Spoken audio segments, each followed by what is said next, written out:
And welcome into the 9th episode of the Out of Bounds podcast, presented by the Penn IUP Student Voice since 1926.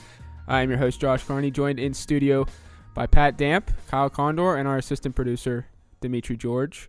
Fellas, how are you? Excellent. Glad to be back. Weather's getting warm? How are you? I have internet. Oh, finally. Got internet today. I have internet. We are talking Olympic hockey to start out. Pat, there was a game on today that excited most of the country, if not all of it. I could say most of North America. Yeah, you could, because today, in epic fashion as it usually is when these two teams get together, the Canadian women and American women met for the gold medal. And Canada pulled out a 3-2 overtime win, but there were some questionable calls in overtime that led to Canada's game-winning goal.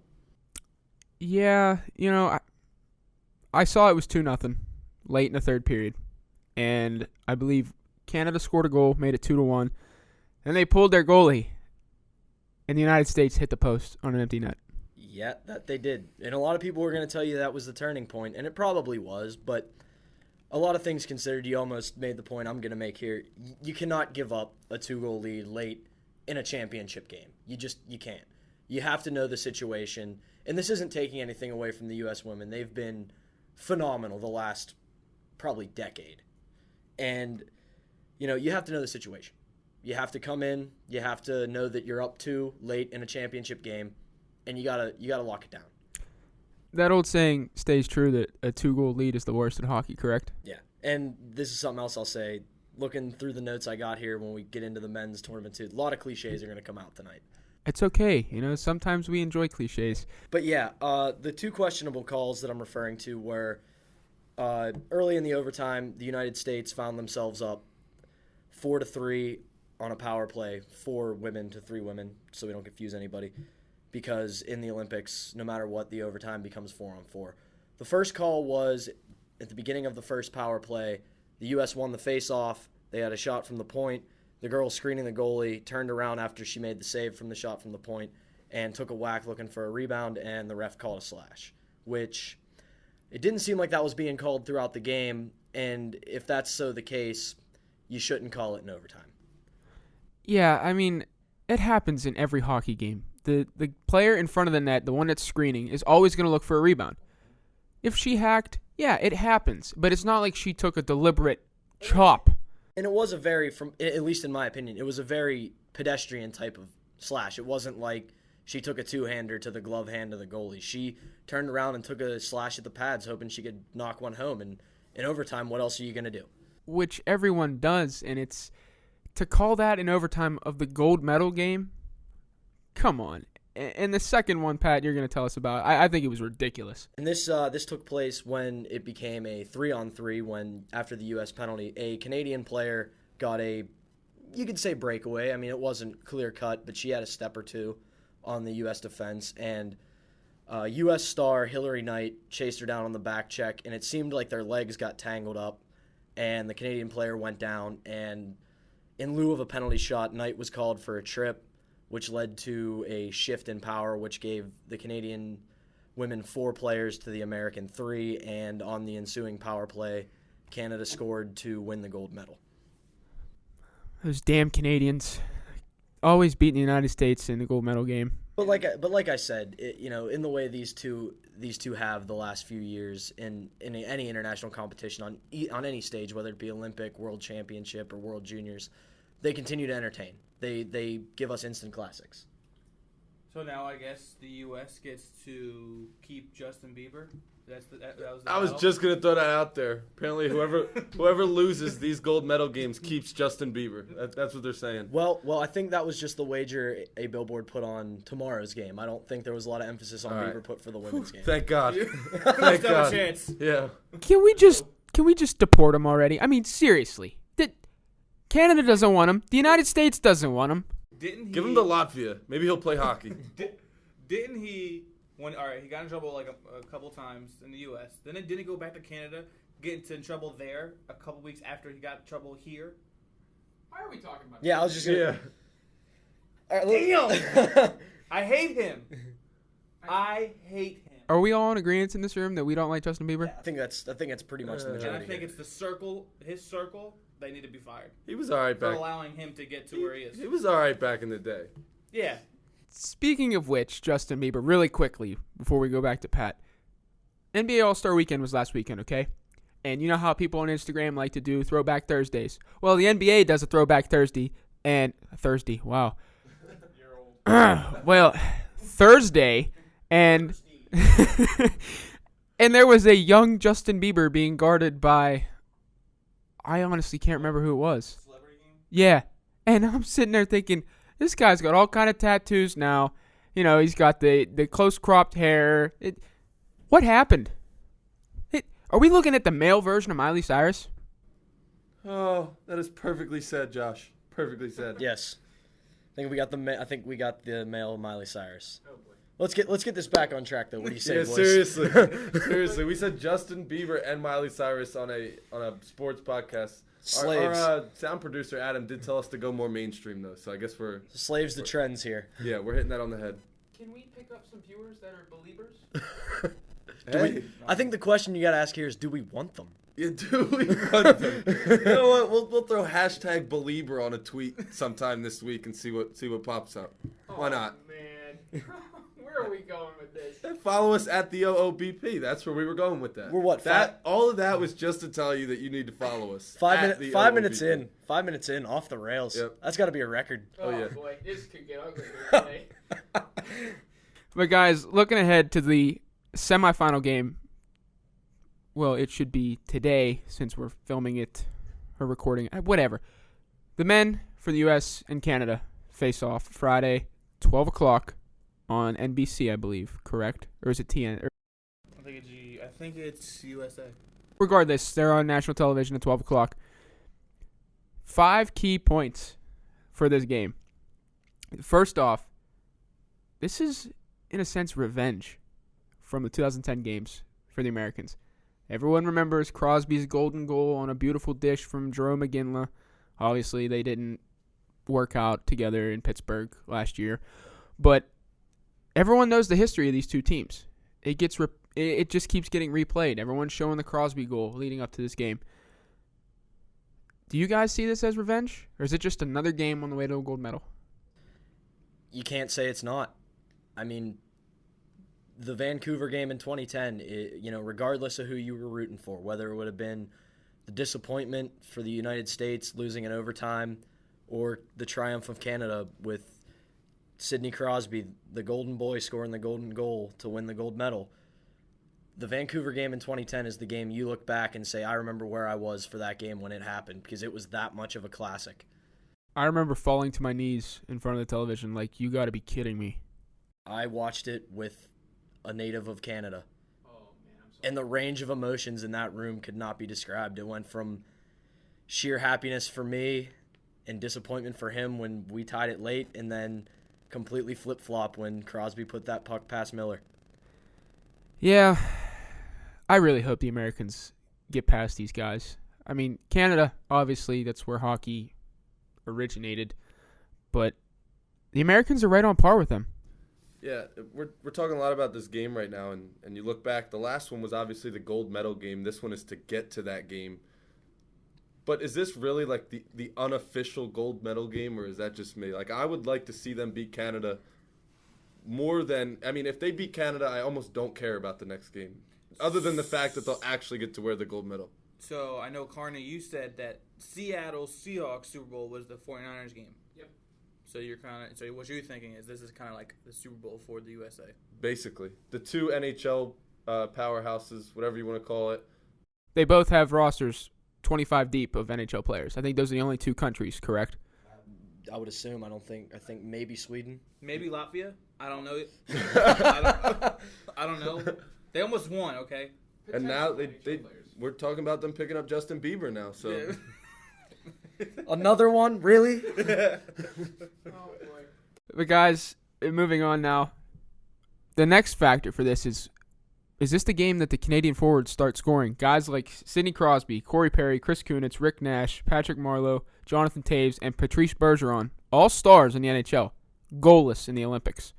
They got to score sometime, don't they? Yeah, you ain't kidding. Sidney Crosby has no goals, and I believe he only has 2 assists. Their whole front line really isn't performing up to par with what they should be. And Jonathan Quick's been doing a great job in the net, so I don't really see that happening. I don't see them, turning things around. Couple things on that. One, I will say this because I'm an unabashed Sidney Crosby fan, but obviously American. Great players are great when they have to be. And, this is one of the points I have written down about Canada. It's time for Captain Canada to steal the spotlight again. I mean, I don't want him to, but if you've followed Sidney Crosby's career, this is what he does.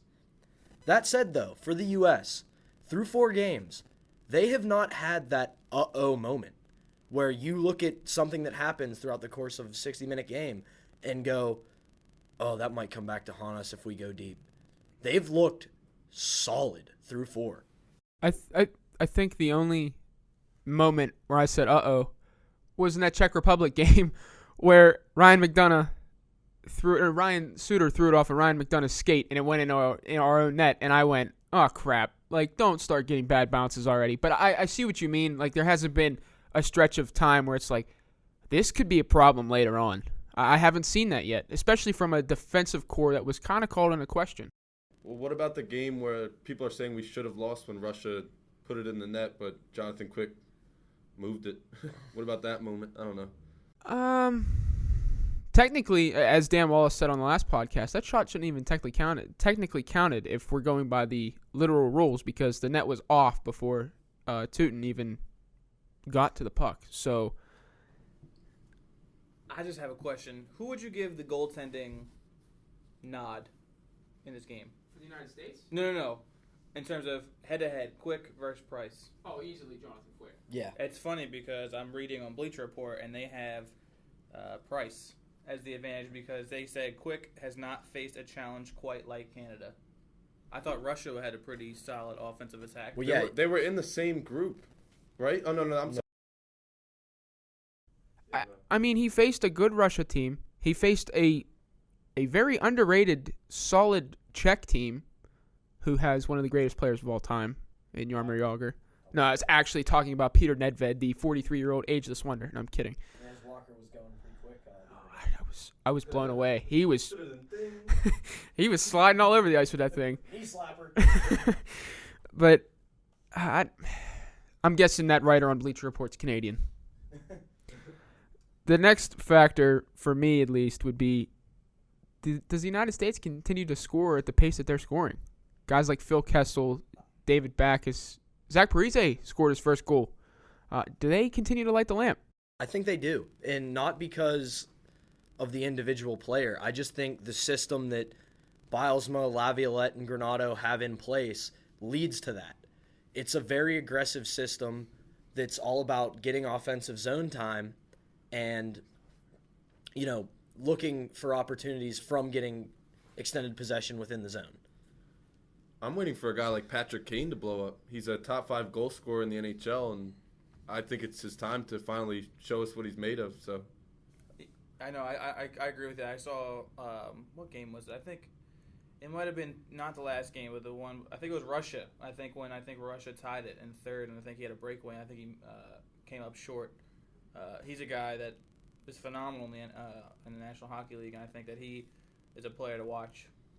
He's right there, without a doubt. He's had his chances. They just haven't been going in. And if you're an American right now, you want this game to be the one where it finally starts going his way. It finally starts going in the net. But it's you can't say Kane hasn't had his chances, because he definitely has. And sometimes they just don't go in. Yeah, I'm looking at him and I'm looking at Zach Parise, the real Captain America. Let's be honest, okay. That's kind of a shot at Mike Gosnell. He thinks Ryan Callahan's Captain America. Not happening. Not a chance. But I want Kane and Parise to step up and really light the lamp. I'm not talking hat tricks for each, but I want to see Kane have a lot of chances, fly around the ice, because he played well in the gold medal game the last time against Canada. He was all over the place.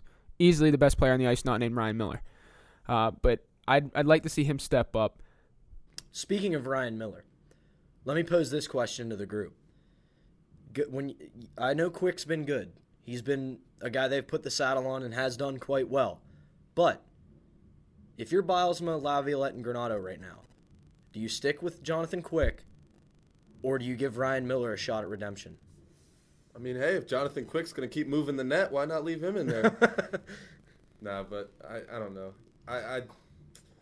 Pat, do you have any idea what the time split has been? Like, have they played equally 50-50 or? Quick has played 3 of the 4, and Miller had the game against Slovenia. So, I mean, Quick stepped up against the better teams. Obviously, Russia is probably the best team we've faced yet, and then Czech Republic too. So. And Quick was in net for both of those. Yeah, so I'd say you stick with Quick because he's done it against the bigger and better teams. I wouldn't go away from Quick.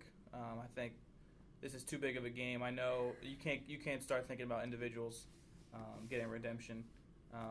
And I think Carney, you were definitely thinking that it was going to be Miller from the get-go. But yeah, you guys both, right? Yeah. But I think it's funny because right before the Olympics, the Penguins, Bilesma lit the Sabres up 5-1, and I don't know if that played a factor into it. Maybe he's not playing well. They also lit up the Kings. Yeah.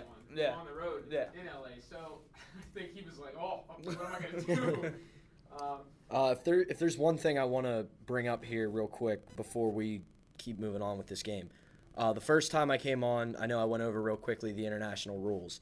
There's one thing I need to bring up that I'm guessing most more diehard hockey fans know this, but for our casual listeners, I need to get this out.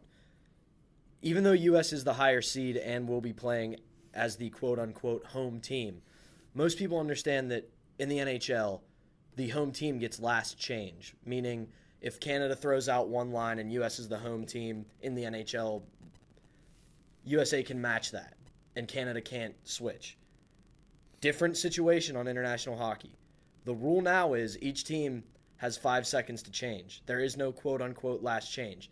That said, it's not going to be them throwing different lines out before a face-off, but if Canada's second line is on the ice and then U.S. throws out their first line, Canada has 5 seconds to change. If they don't, that's a set match. The last point I want to get to is a guy that's going to miss this game.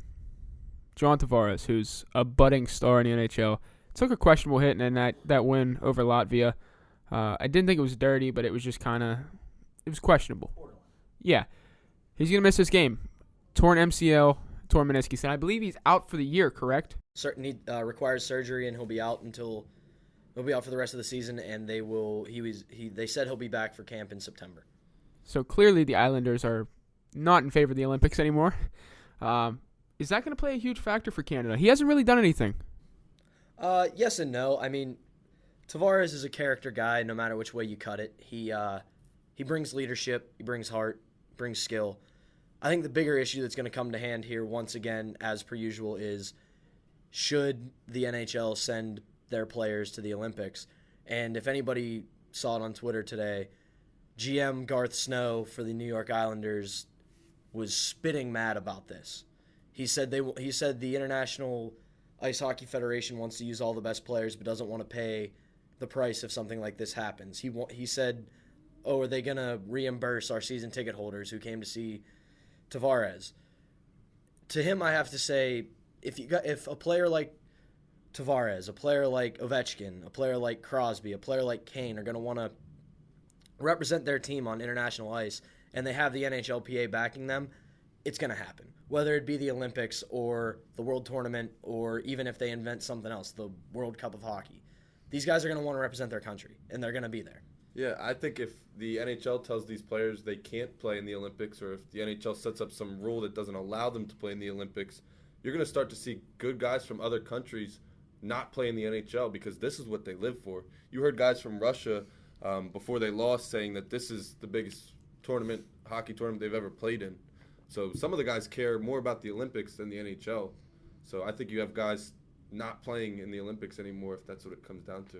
When it was announced that the 2014 Winter Olympics would be in Sochi, Alex Ovechkin came out and said, "I'm playing in this game regardless of if the NHL and Gary Bettman allow me to." So I think what they did was, hey, the NHL was thinking, hey, we have to keep our Russian stars happy, in a sense, you know what I mean? So there's talks that they might not allow NHL players to go to, Pyongyang, South Korea, for the 2018 Winter Olympics, which South Korea doesn't have an Olympic hockey team. So I don't know if hockey's going to be as big over there, and it's going to be, I think it's like a 15-hour time difference. So it's going to be tough to have NHL players over there and to have people watching here. So, well, another factor, just real quick, that's going to, I think, play a huge part in whether or not NHLers go to the Olympics.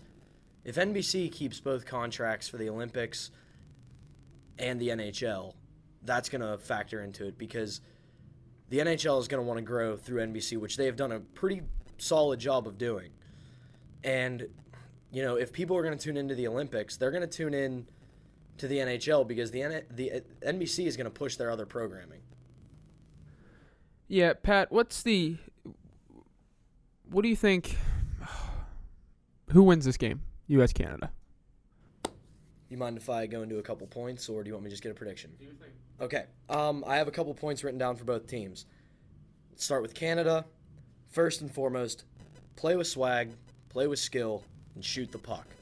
You're playing a good goaltender in Quick and/or Miller, whoever they choose to start. We're going to assume Quick. It's a good goalie. Any shot's a good shot. You want quantity over quality. They're a really talented team all the way through. Forward, D, goalie. Play with that swag. Play with that skill. Play like a great team.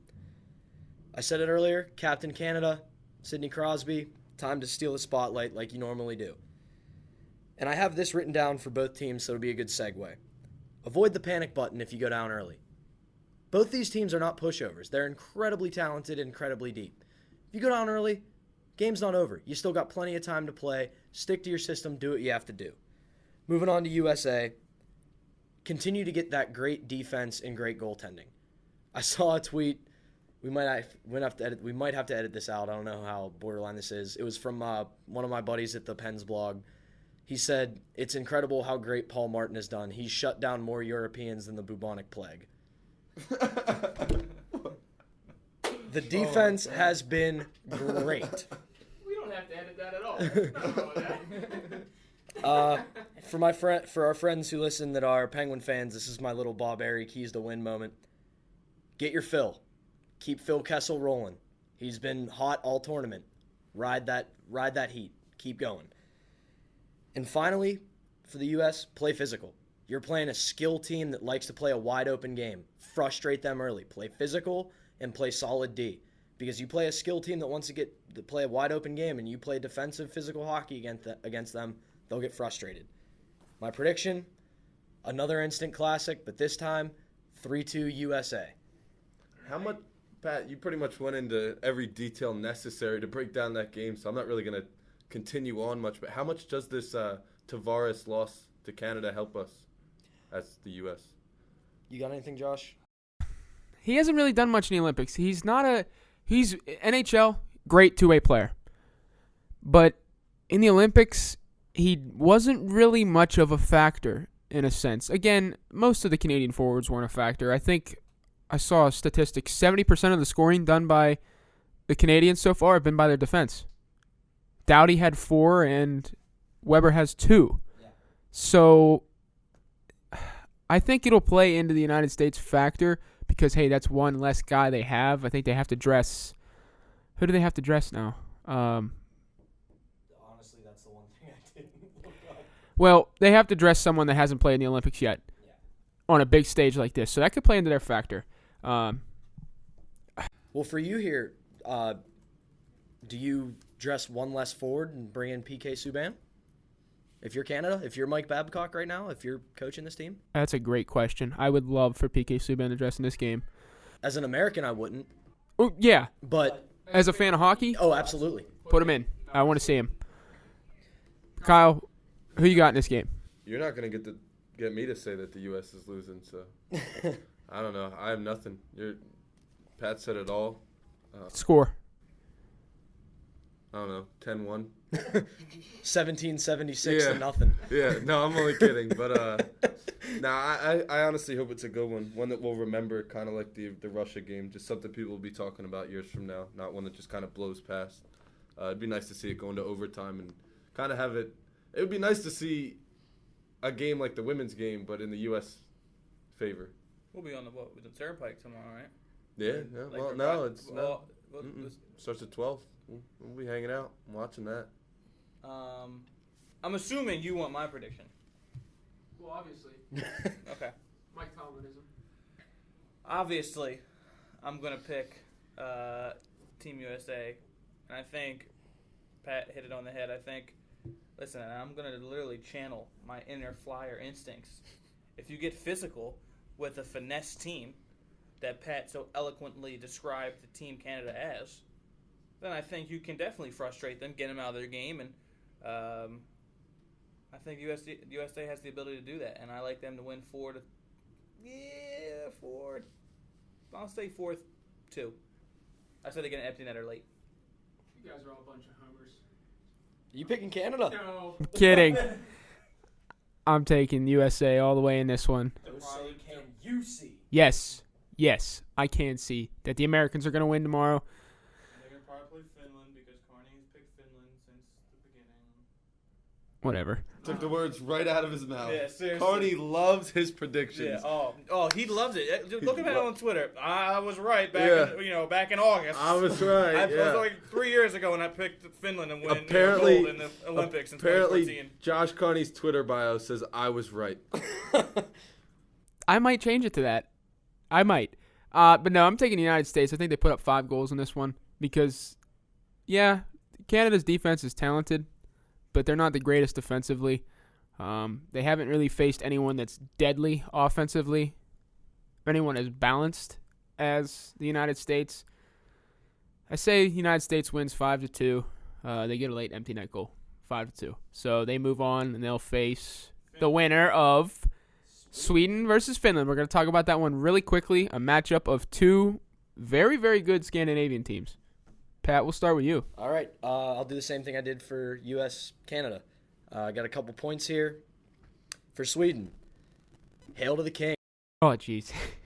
Henrik's been great. He's got only 5 goals against, 92 total saves, 1.25 goals against average, and a 94.85 save percentage. Can't argue those numbers. Doing well. All for one for all. They've played great as a team. And that segues into my last point about them. They're balanced. They've played great defensively, which has led to good offense. They play well in one zone, they transition to the other, and play even better. Moving on to Finland. Keep it going. The dark horse keeps on galloping. They got the beat the world mentality. They're playing well as a team, like they did against Russia. They proved against Russia that great individuals cannot beat a great team. Keep it going for the Finnish Flash. He's been, I don't want to say superior, but he's surprised a lot of people with how well he's still playing. And finally, Carney knows where I'm going with it. Here we go. Youth meeting experience. Oli Mata. Mata Man crush. He's Full effect. He's been head and shoulders unbelievable for Finland. For Finland, for the Penguins, at 19. We say it every time. At 19. We're fanboying. Oh. He's fantastic. That guy stinks. I don't He does. I don't see his ceiling yet. And that's the scary part for me, him as a defenseman. He's a great two-way defenseman at 19, and he's just going to keep getting better. You know, barring some sophomore slump or something like that. Mata's been great. And you and I have texted back and forth on this, but he is phenomenal. You mentioned you can't see his ceiling. The one play that sticks out in my mind from this Olympics, he's going up again. He's shadowing Alex Ovechkin, okay? Ovechkin attempts to make a move to the net. Mata picks him clean and takes off the other way and loses Ovechkin in like 3 strides. At 19, he picked the pocket of the deadliest goal scorer in hockey, and he made it look easy. I'm just saying, if that's me, I poop my pants there. I might have. And he just decided, okay, I'm going to pick your pocket, take 3 strides, get out of your way, give it up to my forwards, and they went on a 3-on-2. I don't know if they scored. I don't think they did, but still, to make that play, with that much control and that much discipline at 19 is incredible. And imagine He stinks. imagine the 20 other teams that passed on him. He went 22nd overall. The Penguins passed on him once when they selected Derek Pouliot, and then went and got Olimata at 22 overall. And, Carney, for all the fanboying, though, I'm going to break your heart. It's okay. My prediction for this game, 5-3 Sweden. I think their offense is too good, and they're going to get too good at goaltending. I think this is a battle of two really balanced teams, and I just think Sweden's got the upper hand on them. I think, sadly, the clock's going to strike midnight for this Cinderella Finland team, and it's been a fun run. We're going to watch them battle for bronze against Canada. So, predictions from you two, Dimitri and Kyle. I like Sweden. I don't think as many goals. I'll say 3-2. And I think both goalies are very good, Tuukka Rask and, Henrik. I like Henrik a little bit more. So I'll go with Sweden. I don't even think Finland scores a goal against Henrik Lundqvist. I don't even think it happens. You see? I don't even think it happens because Finland really hasn't, other than Russia, which I think that game was a fluke and Russia didn't really perform up to par the entire Olympics. They beat Austria, Norway, crushed them. They did. Lost to Canada in overtime. So they really haven't proven themselves yet. And they face probably at least the goalie who's performed the best in the entire Olympics tomorrow. I don't think they proved themselves in that game either. So I'm going to go Sweden. So you're all in the Swedes. Sweden, I'm channeling my 2-zip. inner Chris Berman. So you're all. So you're going to start flipping out and cursing and throwing stuff all over the place? I remember that. Now- I saw that. That's hilarious. Who do you, Carney? I'm going with my pick since day one, the Finns. But I'm saying 3-1. Same score as the Russia game. They've faced a lot of deadly offense. Well, a deadly offense in a game where Russia, in a sense, their lives were on the line, and they shut them down. Which, speaking of the Russians, can we please get Evgeny Malkin home now, like yesterday? You heard here first from Josh. I'm right, Carney. I'm sticking with Finland. 3-1. I don't know who the hell's going to score for Finland. Maybe the Finnish Flash. Lauri Korpakowski. I don't know. Or no one. Olimata. Probably no one. Whatever. Okay, so you guys have Sweden, the United States, and the gold. Who you have? Real quick. Come on now. It's USA, tough. baby. USA, baby. It's What? tough. Pat's gonna give us the analytical side of it. I'm gonna say USA because I don't have to say anything. I'm going to let Pat do his job. That's the expert right there. That's the hockey player. Let him do his job. It's a tough call. I think it's going to be a really hotly contested matchup because much like Finland, Sweden, two really balanced teams. I think, honestly, Sweden has the better defense, but I think USA has the better offense, and that's going to prevail. Just because you're going to get into that kind of game, and I just think the U.S. is going to get to their system. They're going to wear down the Swedish defense, and they're going to come out with either a 3-2 or a 2-1 win. Okay. So, Kyle, who do you have? You had the United States, correct? Yeah. Dimitri? yeah. I have to stick with my pick because if I switch it now, I'm going to sound like a real douchebag. So, I'm taking Finland with the gold. You're getting deported. See ya. Now, guys, we will have a new host. Either that or Josh will have to host the show from Latvia. So, him and Justin Bieber can host the show together from Latvia. To quote assistant producer here, I'm just gonna say it. You don't pick USA. All right, see ya. Oh, My man. Pat damn. Well, honestly though, if I switched up my pick now, I'd be like, oh, who is this guy, huh? No, I got to give it to you. You're Sticking to your guns. Sticking to your guns. Whatever. And I got to say, since we're talking hockey, people love to say hockey players are the toughest athletes around. Got to give a hand for Carney here. Feeling sick, comes in, hosts the podcast. Wow. What a guy. Gutsy performance. Gutsy What a performance. guy. I take it as game 7, Kurt Schilling, the bloody sock incident. Just really gutting it out. Yeah. I had to. Give it your all. Guys, that's going to do it for the Olympic hockey talk here. When we come back, you guys are going to still be here talking college basketball and the NBA trade deadline. Listen to the Out of Bounds podcast. Stay tuned. Why do you always... What's going on, everybody? It's Kyle Condor. Just letting you know the Out of Bounds podcast is brought to you by the Penn, IUP Student Voice, with music provided by Beats by the Passion, High Five. Don't forget to holler at your boys on Twitter at TheOOBP, and you can also check out our podcast at thepenn.org or on iTunes.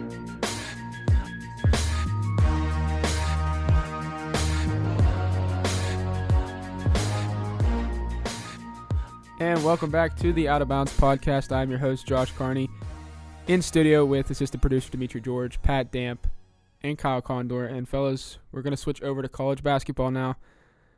Wednesday night, number 1 Syracuse goes down at home to unranked 7-19 Boston College.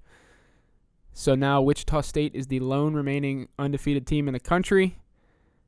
Syracuse's 25-game win streak over. That, to me, it's a bad loss. They lost 62-59. It's a bad loss. They were winning by, I believe, 13 at halftime. Or no, 8. I'm sorry. They were up 13 at one point. They lost to Boston College at home. Either way, Josh predicted the exact score right. Let him tell you. Either way, Carney said, I want Syracuse to lose. I think it's good for them to lose. I'm pretty sure he claims he said 62-59. Yeah. I did not. In overtime. Right, whatever. This is episode 9 of Out of Bounds, where we just attack Josh Carney, apparently. The host takes a beating on this episode. Hey, don't worry, Josh. Keeps us all humble. Yeah. Add some spice. We got a good trailer for episode 9 now. We're doing commercials. You'll see them on NBC during the game tomorrow. But no, they had to lose sometime. And I'm glad it was now instead of in the tournament, because you lose in a tournament, you're done. So obviously. Obviously. Holy hell, Carney. Oh, wait till they lose in the tournament. He's going to be like, I told you if you lose in the tournament, they're done. All right, Kyle. See you. But no. Can I say something about the uniforms last night really quickly? Why? It was an ugly set. Oh You don't my go God. the orange with the blue. I don't think that's worse than, I don't know if you guys saw it. What, The shorts? yes, from where? South Florida? Yes, the South Oh, Florida. those were hideous. They were out there in like Hawaii. What do you call those things? Oh, The palm trees. Philately or something? The grass skirt. That's what they look like. That is what they looked like. Yeah, that. What I call them? Shillelaghs? Who the- But guys, back to the game. Olivier Hanlon, 20 points. He's Boston College's best player. Man, this is... I don't want to say it's a terrible loss and the season's over. Obviously, it's not. But it doesn't look good. But Boston College has had a chance to beat good teams. They held leads late over teams like Duke, Virginia, Pitt, and they just struggled down the stretch. But Syracuse has had this coming for a while. They should have lost the Pitt game. They should have lost the Duke game earlier in the year. They've been struggling. What was the other one? Not Clemson. North Carolina State. That was, Clemson, North that was their Carolina last one. So, like 2 weeks now? Mhm. 2 or 3 weeks where they've won, but it's been a lot closer than many had expected. You brought up the Pitt game, and huge win for them, heartbreaking loss for Pitt. Pitt had a great run against top-ranked teams in the last, I guess, year or so. What would you rank this close to? You know, I mean, would this be a loss they deserved, or would you just say that they didn't play their best, or how would you classify this one as opposed to the Pitt game? To me, this was a loss they deserved. But, Kyle, you can maybe hit on this too. When you're a team only playing 6 deep, in a sense, for the past 3 weeks, you're going to get players that are run down. I mean, Tyler Ennis has played 39 minutes a game almost. CJ Fair, 37. Michael Bonneget is the only guy that was coming off the bench with Bai Musakeda hurt. They've had this coming. I'm sure guys are exhausted. It's a bad loss at home, and it's a classic trap game with Duke coming up Saturday. Bai Musakeda played 2 minutes last night. Yeah, and Wednesday night. I'm saying, yeah, that's not a lot. They played 7, but with all the things that factored into this loss and just how it kind of caught everybody off guard, and they had all these big wins, and you're bound to lose a game when you play in a conference like the ACC and play teams out of conference like Villanova and Baylor and I don't know, teams that they've played throughout the season. So this better not push them, let alone out of the number 1 seed yet. Like it better not push them behind Wichita State, let alone Are you saying out of number 1 for the tournament or for for the whole. rankings? They should still be ranked number 1. You think Really? Who passes them? Florida, who almost lost to Auburn, and almost counts in college basketball.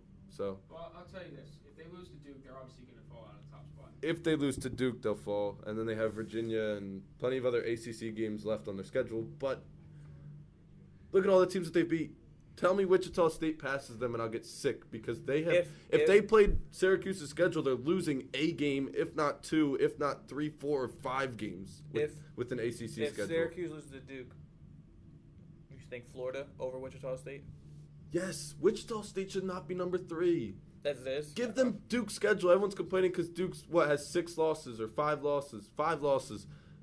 Everyone's complaining about that. And give Wichita State Duke's schedule. They probably have 7 losses in my eyes. I'm not saying Wichita State's a bad team because they have NBA talent, Clay Anthony Early, Fred VanVleet, Ron Baker, whatever. But if you give them Duke's schedule, if you give them Syracuse's schedule, an ACC schedule at that, they're losing at least, I don't even know, at least 6 or 7 games to this point and more. Yeah, and I think that's something you really got to factor in with Syracuse is their overall strength of schedule. You know, it's not like they're playing pushovers and getting their way to an undefeated record, and then they drop an overtime game to a no-name team. I understand BC's unranked, but they're not. Yeah, and I saw a graphic a few days ago building up to this BC game. Syracuse had like a 6% chance of going undefeated the rest of the year. Wichita State, 97% chance of going undefeated the rest of the year. Syracuse plays one of the tougher schedules in the country. And I remember tweeting this out Wednesday night. I'm glad they lost so they learn how to bounce back. I know they're a veteran team in a sense, besides Tyler Ennis. Obviously, he's a freshman. But this team had to learn how to lose this year and learn how to bounce back from it. And what a better game to bounce back with than Saturday Night Showdown, 7 p.m. on ESPN at Duke with the Cameron Crazies. And, guys, I want to talk about that quickly. Duke has revenge factor coming. Okay, they had 2 of their top players and a third reserve foul out in the previous matchup at the Carrier Dome. Duke pushed them to overtime, and I believe Dimitri lost by 2, 91-89. Yeah. So I'm pumped for this game. It's going to be as hyped as the last one. Cameron Indoor Stadium is one of the greatest venues in the world when it comes to athletics because the fans are right on top of you. I'm interested to see how this game plays out. And, Dimitri, we'll start with you. Who do you have winning this game, and what is the key for each team? I'm really not trying to be biased. I truly feel that Duke, given the foul situation, I think if one of those guys were available in overtime, I think that Duke wins that game. And I said the same thing to you when we were watching that game. If Parker doesn't foul out, Duke wins. I know Parker's gonna get, he'll get the headlines because he is a freshman phenom, but I think Rodney Hood, Emil Jefferson, if someone's in there was countless times in overtime where Jeremy Grant was underneath the basket and they didn't want to foul him because they knew, given the foul situation, that one little grace, they're going to be fouled out. Duke playing at home, they are winners of 4 straight. They are playing North Carolina. We are recording this Thursday, so they are tipping off at 9 o'clock. So and they played Georgia Tech on Tuesday. I think it was Tuesday or Monday. Duke? Yeah, they played Georgia Tech and they won 68-51. So it's going to be a crazy 48 hours for Duke, having to play North Carolina on the road and then come home for Syracuse. But I just think that Syracuse is not playing well of late. Like I said, even before the Boston College loss, they weren't playing well. Like you said, only a 6-man rotation with Keita being hurt. Boeheim really just stuck to 6 rotation, and like you said, Ennis and Fair and Christmas all had to play extended minutes. And I think that they are a little worn down, and I think that they might not only lose this game, I think they can lose to Virginia. They've got a 3-game stretch coming up on the road for Syracuse, and I think they could maybe go through a little slide. But that doesn't mean that they're not ready for the tournament or a Final Four team, in my opinion. They could be a little worn down, and I think that Duke right now at home, I just like Duke in this game. I think that they really got robbed in the first matchup, and I think that Duke will come out victorious with the outside shot being a key. And there is Demetri George rant of the week. Kyle? Seriously. My goodness, you're over here feeling guilty. Don't feel guilty about your pick. First of all, it's your squad. Second of all, Duke is going to be favored in this game. They're definitely going to be favored in the game. Probably by, I'm going to go ahead. Is it 4? Is that? Kyle, give your pick. I don't care about numbers. Dimitri, you just went off for friggin' 25 minutes. I gave my pick at the beginning. I'm telling you and I that, explained my pick. I'm telling you that you're feeling guilty. I'm not feeling guilty. You don't need to feel guilty because everybody's picking Duke as well as Vegas. I don't think that I don't give a damn about Vegas. You should, because they're the smartest sports fan in the world. Vegas is. I don't know if any of you listeners out there bet on sports, but we all know that Vegas is right 99% of the time. So get with the program if you don't think that Vegas is the best predictor in the world. Anyway, the line probably hasn't come out yet since Duke still has a game left to play tonight. They'll probably base it off of how they do tonight. I'm going to go ahead and assume that they'll be favored by 6.5, and rightly so. Syracuse has not played well, as you said, Dimitri. Duke is legit. That's why they're number 5, even with 5 losses. So Duke probably wins this game by like 5 or 6. How many does Jabari have? I don't know, 18. Really? I think this is a game where he can show out. I mean, he does it when he's on a big stage. Well, other than the fact that he fouled out in the one game, but I mean, he had, I think it was 27 against Kansas a little while ago. There's not. I think he just needs to get down the post. I don't think he's gonna score his points shooting in this game. We've seen Syracuse struggle on rebounding, so I think it's gonna have to be. If he wants his 25, 30 points, he's gonna have to do it down low. This is kind of the inverse of what happened when we were talking hockey.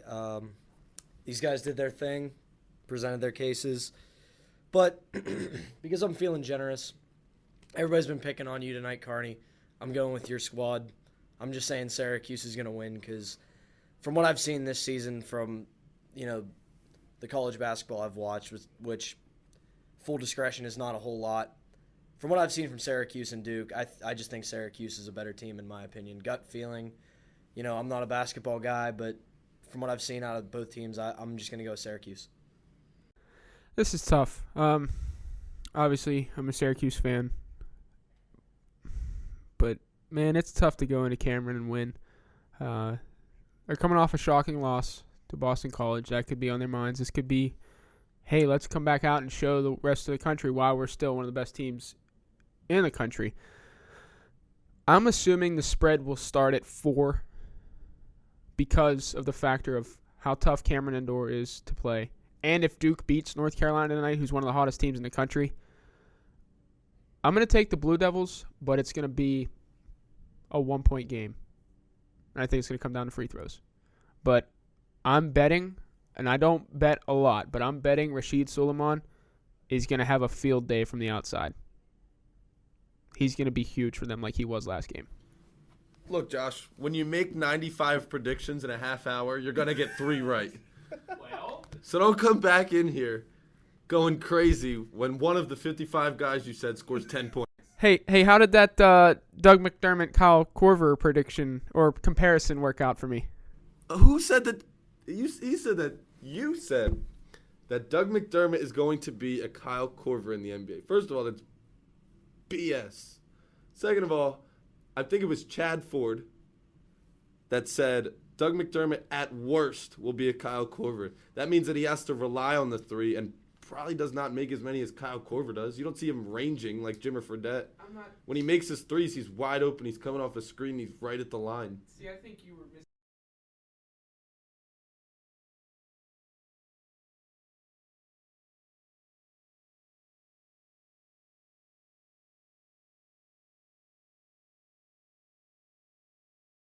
He only takes like 5 a game, and that's not even a lot in college. Well, Kyle Korver was the same way as Doug McDermott was in college. I'm going to go ahead and assume Kyle Korver was chucking up like 9 a game. No. Really? Kyle Korver had the same game as Doug McDermott did, but when he went to the NBA... Dude, Doug McDermott's a bruiser down low. Kyle Korver is not bumping anybody off of him. Well, Kyle Korver was good at getting into the lane, which McDermott's good at. I think Korver averaged 5 or 6 3 attempts a game, and I think he hit maybe 3 or 4. This year, McDermott is averaging 5.6 3-point attempts a game, making 2.5. Thanks. Is that what you just said? Yes. What, you had already had it up? No. Oh, you just studied the damn stat sheet, didn't you? I mean, sort of. So, I have Duke. Pat, you have Syracuse. Kyle and Dimitri, I know who you took. Point blank, McDermott stinks in the NBA if he can't play defense. Josh, Kyle Korver took 8 threes per game in Did his he really? senior year. Took 8 threes per game and never less than 4. Even as a freshman, he took 4.4 threes per game, and then 7 the next year, 6 the next year, and 8 the year after that. So he chucked. He reigned. How many points did he average? 17, 15, and 14. McDermott's averaged over 20 his entire college career. The Except freaking guy's a beast. for his first year, he only averaged 14.9. He's gonna be the player of the year. He's winning the John Wooden Award, hands down, no doubt about it. There's no argument against it. I'm not arguing against that, but Korver. I'm saying. Oh my God! Didn't you just trade for him on your 2K team too? I heard that. Spilled that beans. He's a good 2K player. Oh well. He's great in 2K. Would you like to play me with the Hawks? Because I will rain on you with Kyle Korver. No. Even Dimitri can make threes with Kyle Korver in 2K. Why not the Melons? Oh yeah, the Melons. Oh yeah, absolutely. You said the Hawks. Okay, well. What? Just. Yeah. Oh, okay, never mind. I'll smoke all of you in NHL, just saying that straight up. I'm actually pretty good at that game. Wait, what's we used to play that. Xbox. Okay, at 1 or at 360? 360. They don't have NHL for Xbox One, sadly. Really? Yeah. They don't have a PS4 either. So, going through withdrawal. They will. But, guys, the last game I want to touch on before we go to the NBA. Sunday, Michigan State. One team reeling after getting upset by Nebraska. The other reeling after getting smoked by Wisconsin. 2 teams coming off 2 tough losses. But they're pretty good, each of them. Obviously, we know the injuries Michigan State's dealing with. But I just want predictions in this game. I'm taking the Michigan Wolverines. Been a huge fan of them my entire life. They're playing at home. I'm taking the Wolverines. Appling is a full go. Dawson's still out. Gary Harris is fine. Payne's fine. So. And this game is In Michigan. Go ahead. I'll give it to Michigan. I think Stauskas is going to tear it up as he's done all year. I hope so. Fair enough. I'll leave it at that. Nice and simple. Got to take Michigan. The Michigan State injury situation you guys were talking about makes them a little bit shaky, I think. And it's really hard to discount a school like Michigan at home. It's a great sports school, hostile environment for those who come into it. Got to go with Michigan. Good hockey school, too, huh, Pat? You could say that. Yeah? Michigan State. This is what drives me nuts about this team.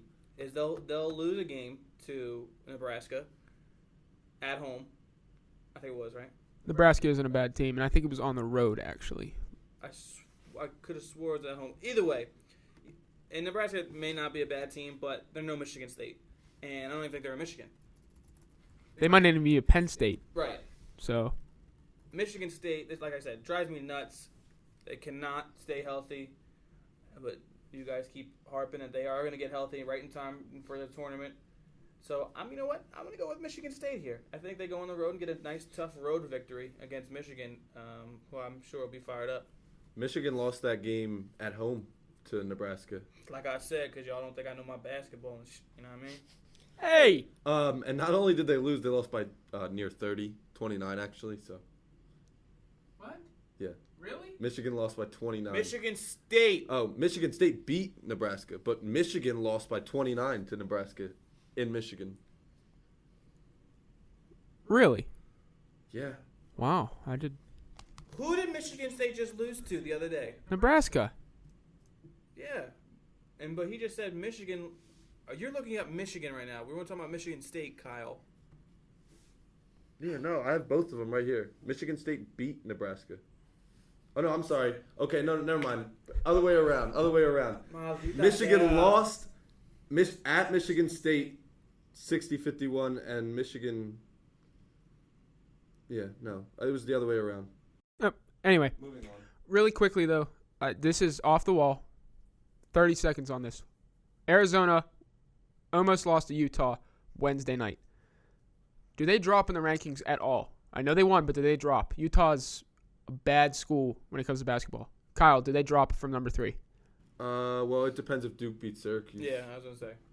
Yeah, depending on that. And the other thing I got to go with, drawing off of what Kyle said a little bit earlier, almost does count in college basketball. Style points matter. And you almost lose to a school like Utah. You almost get bumped out of the damn top 5. Yeah, that's going to play a huge factor. We saw that in college football. I remember Ohio State was in a tight game with Illinois going into the fourth quarter, and then Carlos Hyde went off for like 3 touchdowns. They ended up winning like 65-38. But they still fell from number 2 to number 4 because they almost lost to Illinois. So in college sports, style does matter, Dimitri. You're absolutely correct. You have to beat the teams that you're supposed to beat handily. So you two don't think Arizona falls, do you, Dimitri? It just depends. It depends. If Syracuse loses to Duke, I think they could. A lot of factors. Let me raise this. Say Duke wins by 12. Do they jump to number 1 in the country? No. If only there was a 1A. Do they jump to number 1? If they handily beat Syracuse. No. I would hope not. I'm just. No. Wait, who you're talking about? He's talking about Duke. No, he's talking about Arizona. No, he's talking about Duke. If Duke wins by 12 over Syracuse, do they move to number 1? Because Florida struggled. Syracuse would have 2 losses in 1 week. Arizona played like crap. No way. No, they're not number 1. So, okay, so would they move to number 3? And that would be Florida, Wichita State, Duke, Syracuse, Arizona? Would that be your top 5 after this week? Sure. Yeah. If they beat Syracuse by like 30, I mean, maybe they jump over Wichita State. But I don't know if that'll happen. yeah, But all right, guys, we're going to move on to the NBA trade deadline. Not major. The biggest one that happened was after the proverbial deadline at 3 p.m. passed. In case you missed it, Evan Turner and Lavoy Allen were shipped from the 76ers, who are tanking, to say the least, to the Indiana Pacers, a proverbial NBA Finals contender, for one Danny Granger. To me, the Pacers, I hate to say they're a lock, but they're a lock for the NBA Finals. Their starting 5 is legit. Their bench is now deep because they also added Andrew Bynum a few weeks ago as a yeah, and you're going to bring Evan Turner, the former number 2 overall pick in the 2009 draft? John Wall's year. That would be 2011 then, because they won. Connecticut won the title in 2010, correct, Kyle? I meant Kentucky. I'm sorry. Kentucky with John Wall. Okay. No, John Wall's team didn't win. Yeah, Oh no, that's right. Yeah. John Wall's team did it. That was Anthony Davis. Yeah. Well, okay. Either way, We're all mixed up. Either way, Evan Turner was the number 2 overall pick in that draft. Long week. A bit overrated in a sense. Shouldn't have been the number 2 pick, but he's still a good player. The Pacers, the Pacers just said, "Hey Miami, checkmate. Your turn." Now, if the 76ers buy out Danny Granger like they're expected to, the Miami Heat, the LA Clippers, and the Oklahoma City Thunder are favorites to sign him for the rest of the season. With the move the Pacers made today, do you guys think that they're already the number 1 seed in the East? Does this make them that much better than Miami, Dimitri? See, when I look at Evan Turner, being a Sixers fan, I know what he is capable of doing. He's about 6'7", 6'8". He's a guy that likes to work with the ball in his hands because that's what he did at Ohio State. He was the guy. He liked to, like I said, he's not really an off the ball. He's not like a Doug McDermott, as Kyle would say, who makes most of his points by moving without the basketball. Evan Turner likes to have the ball in his hands. And Evan Turner, I think what they got him for was scoring off the bench, which kind of surprises me because I think Danny Granger is a quality scorer. Danny Granger tends to take some questionable shots, but I think Evan Turner is a guy that can rebound for you. He's going to play solid defense, and I think this move definitely was made for the Heat. I think this is just another opportunity that when the Pacers want to go into their bench, they're comfortable with bringing in a guy like Evan Turner who can stick LeBron. And I'm not saying he's going to shut him down, but somebody who has a similar body type that can bang with him. If they need to give Paul George a blow in the playoffs against the Heat, they can just say, Evan, you're the similar stature to Paul George. I know Kyle was saying Lance Stevenson and Yeah. Evan Turner are very similar. Yeah. So Very similar games, too. yeah, and if you look at, the Pacers, this move, they just seem like they're just trying to get really physical and be kind of that like old school basketball with Hibbert down low, David West at the 4. They're stacked. That's scary. I don't know. It definitely was a win for the Pacers, and for my Sixers, Sam Hinkie is just doing what he did in Houston. He's stockpiling draft picks. He's stockpiling expiring contracts. End of the season. NBA Legion tweeted out that the Sixers, before they did the Byron Mullins deal, 9 draft picks in the second round of this year's draft. I don't know if that's absolutely correct. I had some Sixers fans tweeting at me that's 5 actually. They got 2. They got 1 in this trade for the Granger. Yeah. And they got 1 back from the Clippers. They swapped second rounders, and then they traded Byron Mullins for I think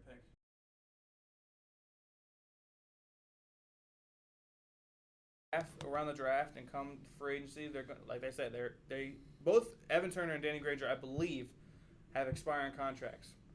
Spencer Hawes was expiring; they let him go. They're like Sam Hinkie did this when he was in Houston. He likes to get expiring contracts and stockpile draft picks to have some flexibility when it comes to that time where it needed the draft time. You want to move up, move down. Obviously, the Sixers. Second round picks. What are you going to do with that? The Sixers are obviously going to be a lottery team, and I'm going to check the standings real quick because they do have the Drew Holiday deal pending. If it's a top 5 pick, I think New Orleans keeps it. If it's anything outside the top 5, the Sixers will get it. New Orleans might finish in the top 5 because Holiday's out for some time. Ryan Anderson's done for the year. They're 23-30 right now. Yeah, no, there's going to be some East teams that are worse than that. Yeah, but I'm saying for the rest of the year, though, they could be bad because Anthony Davis can't carry that team himself. Tyreek Evans and Eric Gordon are bad. So let's just say the Sixers are going to have 2 first-round picks. Which is fine. That's great in this draft. It just seems as if they're doing the whole rebuilding thing wrong, if you ask me. I don't know. How do you trade Drew Holiday, who's young, for Nerlens Noel, who seems like he's just another one of those big guys that gets hurt every year? And then you trade Evan Turner, who's young, for what? They weren't going to be able to afford Evan Turner. He was going to command. That's the idea there. He was going to command 13 to 14 million. They wanted to get something. What are they going to do? Sign another Elton Brand or Andrew Bynum? They're going to build to the draft, and they're going to look for a Second round picks. They have 2 firsts. They're going to take a run. They're going to take a run at Melo, unless he signs before free agency starts. They're going to have all kind of cash, They're going to have tons of money. and they have MCW, who's an emerging if you look star. At their roster, They're not good. Melo's not leaving New 3/4 of their York for rosters Philly. are first or second year guys, all on rookie contracts. That's how it's been and for minimum. years. That has been the Sixers They just roster got for they years. just got Iguodala off the books. They a couple had years the ago. first round pick. They got Evan Turner. They had the money. They got Elton Brand. Then they got Andrew Bynum. Then they had the superstar point guard, Drew Holiday, and they traded him for a center who, once again, has not played a game for the Sixers. What is with this team? They're awful. Nerlens Noel was going to be a rebuilding project, but, I mean, there's guys out there, like Chris Bosh becomes a free agent. He would look nice in Philadelphia with MCW. Granted, if there's been talk that if Dwayne Wade re-ups with Miami, LeBron and Bosh might walk because they're not going to be able to afford to rebuild the bench. I did see somewhere that if Bosh, Wade, and LeBron all sign for X amount of dollars, they can bring in Melo. Yeah. It's not going to happen. Didn't the NBA shut down Chris Paul going to the Lakers? Yeah, So, I'm like, just, why would I'm they just let saying. them- I'm I know what you're saying. In my head, I'm like, holy Yeah. hell. Well, I don't know. I guess I'll get back to what I have to say about the Pacers. at first I was like, well, isn't Evan Turner and even Paul George and Lance Stevenson, aren't they all so very similar, just big guard/forwards? And they are, but I guess then I was listening to Dimitri talk, and he said they'll just bring Evan Turner in to, slow down LeBron a little bit. And I guess that kind of just gives each of them some extra breathing room. Yeah, you'll very rarely see all three of them on the court at one time. Yeah, no. But that team is tall. Yeah. That team is so tall. That's what I'm saying. Even Roy Hibbert's like 7'2". He's like 7'3", yeah. And David West is like 6'9", I think. He might be pushing. Yeah. Dude, he's been doing it for years, too. Yeah. They're old school basketball. I would love to see them be the team that goes to the finals, but I don't know. I just think LeBron James is... he's going to the finals. I mean, I don't know. I'm going to keep it to myself. We got a good one tonight. I mean, if you want to talk about it real quick. Yeah. No, well... Thunder, Heat. Well... Westbrook returned Thursday night. But other trades I want to talk about really quickly. Steve Blake, before their game Wednesday night against the Rockets, was shipped to the Golden State Warriors for Kent Bazemore and Marshawn Brooks, who's been traded twice this year, from the Celtics to the Warriors. And now he's been traded 3 times in the last year. From the Nets to the Celtics to the Warriors, Marshawn Brooks. And then from the Warriors now to the Lakers. So, great move for Golden State. They have a legitimate point guard to back up Stephen Curry now. And that's going to be scary, him coming off the bench, because he can shoot the 3. The Jared Jack for them. What Yeah. Jared Jack was. Yeah. No. Steve Blake is legit. And That's Kobe a great was move. pissed. That might be my favorite move. It's between that and the Marcus Thornton to the Nets move. Kobe was upset, but you mentioned the Marcus Thornton deal. The Kings get Jason Jet Terry and Reggie Evans for Marcus Thornton. I'm assuming the Kings just did that to get some extra money at the end of the year. Yes. I believe so. Expiring contract, probably. Yeah. So that's the trade deadline. There were some minor moves, too. Spencer Hawes was sent from the Sixers to the Cavs for 2 second-round picks. And Mullins. Earl Clark, and then Byron Mullins after the deadline was sent from the Clippers to the Sixers for a second-round pick. And the Sixers got Eric Maynor, too. That's right. And Andre Miller went from Denver to Washington to back up John Wall. So a very uneventful trade deadline. Audience surrogate question here, Mr. Carney. Why are the Sixers so hot during this trade deadline? It's called tanking, and they're doing it better than anyone has ever done they're it. not doing it better than anyone. They're doing it awfully. Because as someone Kyle, we're going to talk about this after The show. Sixers are tanking awfully. Look at why do they only have 2 first-round picks next year? But what do you mean, why? You want them to have like 7? The Celtics have like 11 over the next 3 years. That's how you tank. Yes, but and look you at keep this- but look at keep this the draft. young stars. Look at this draft. They're going to be able to stockpile some of those second-round picks to get maybe another first-round pick this year. Watch. All right, here's. Oh my do God, you know I'm gonna what make pick- the most far-fetched comparison, Fanboy, and and I'm okay with it. I'm gonna make the most far-fetched comparison and leave the Sixers alone for just a second. The Celtics are tanking so good, it's incredible, and they have a guy like Rajon Rondo who is. All right, he is nothing like Derek Jeter, but the Celtics are trying to make Rajon Rondo like Derek Jeter. He won a finals when he wasn't the best player on the team. They went through like a little slide after all their old guys left. And when they get all those young guys and start winning again, Rondo might not even be the best player, but he's going to look like it because he's the captain. He's the guy that they kept around through the up and down times. He's like, there was no way in anything that Rondo was leaving the Boston Celtics. Just for clarification, tanking is the concept of trading away for picks, or is it trading your way? Tanking is when you try to lose on purpose so you can get a good pick in the draft. Good. Okay. But in the NBA, it doesn't even always work because there's a lottery for who gets what pick. So. Here's my thing before we end the show. The Celtics have the best foundation of any of the teams tanking because if they bring back Rondo, which I'm assuming they will, best point guard in the game when healthy. I'm saying it. I think he's better than Chris Paul, and I love Chris Paul.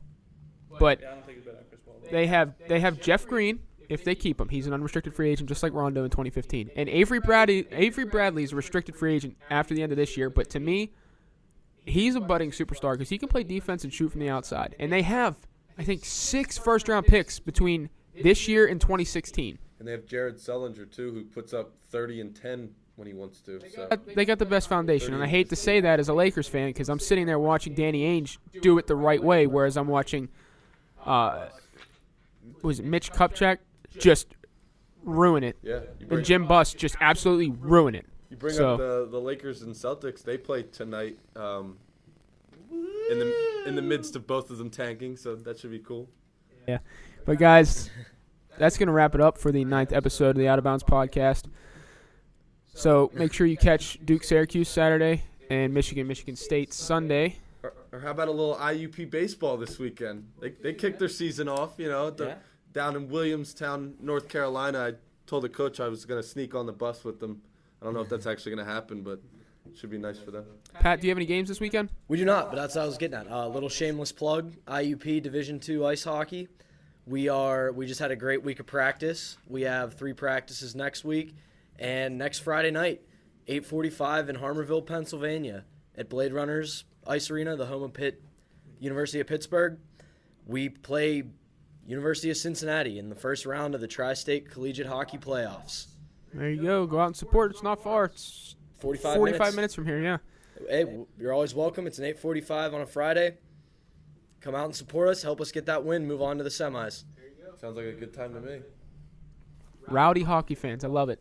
Shout out to the men's and women's basketball team for IUP yesterday, beating Mercyhurst. And honoring our active and veterans from Yeah. the military. Great move by them. Classy move. And they had Greek life. I mean, Hey, They've got Edinburgh on Saturday, win. and then they've got to go to Slippery Rock next Wednesday. I saw Matisse with the fresh cut today. I figured he did that before yesterday's game because it was Greek night or whatever. I was like, what, you trying to show off for the sorority girls that were in the stands? wouldn't you? Yeah, why not? He said he was. There you go. He concurred. He said he was. All right, guys, that's going to do it here from the Penn conference room, in a sense, the studio. For assistant producers Adam Clapp and Dimitri George, I'm your host, Josh Carney, with Kyle Condor and Pat Damp. All right, say it.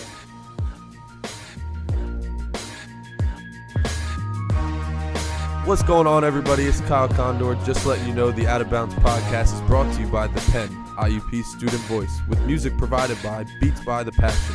High five. Don't forget to holler at your boys on Twitter at the OOBP, and you can also check out our podcast at thepenn.org or on iTunes.